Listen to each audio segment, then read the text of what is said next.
Hey everyone, welcome back to my 30 day mini blog series. তো আজকেরটা হচ্ছে second নম্বর mini blog, যেটা আমি 30 ডেজে পোস্ট করব পরপর তোমাদের সাথে।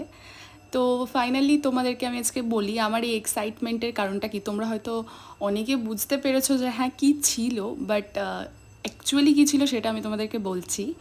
আমার স্কুল ফ্রেন্ডের বিয়ে, তো আমি সেই জন্যই বাড়ি আসার জন্য ভীষণ এক্সাইটেড ছিলাম যে এত ক্লোজ একটা ফ্রেন্ড যার বিয়ে হচ্ছে ফাইনালি। তো তো এটার জন্য তো ভীষণ হ্যাপি, আর এই হ্যাপিনেসটা বলে বোঝানো কোনোভাবেই সম্ভব না।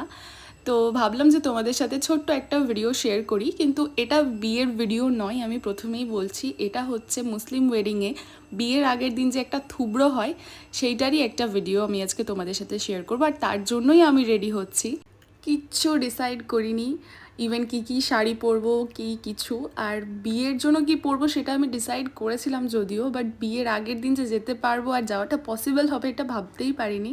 তাই এন্ড মুমেন্টে এসে ডিসাইড করলাম যে ঠিক আছে চলো এই মায়ের শাড়িটাই পরা যাক। তো এটাই হচ্ছে আমার সেই ফ্রেন্ড, মানে ব্রাইড। আর ওর রিকোয়েস্টেই আমি ওর মুখটা এরকম হাইড করে দিয়েছি, যেহেতু ও আমায় বলেছিল। তো এখন ওর একটু ফটোশ্যুট চলছে, তো ও সেটাই করছে।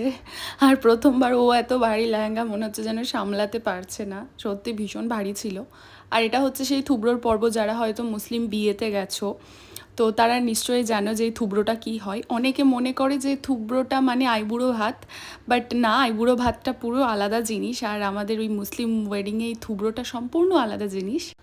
তো যাদের যাদের থুবড়ো নিয়ে কোয়ারি ছিল, আশা করি সবাই বুঝতে পেরেছো যে সেই আয়োজনটা কীরকম হয়। তো বিয়ের ব্লগও আসছে খুবই তাড়াতাড়ি, তো তার জন্য চ্যানেলটাকে সাবস্ক্রাইব করো, আর যারা ফেসবুক থেকে দেখছো অবশ্যই ফলো করো। তো দেখা হচ্ছে আবার পরের ভিডিওতে। বিয়ের ভিডিও তো আসছেই খুবই তাড়াতাড়ি, আর আমায় কেমন লাগছে এটা জানাতে একদম ভুলো না। বাই।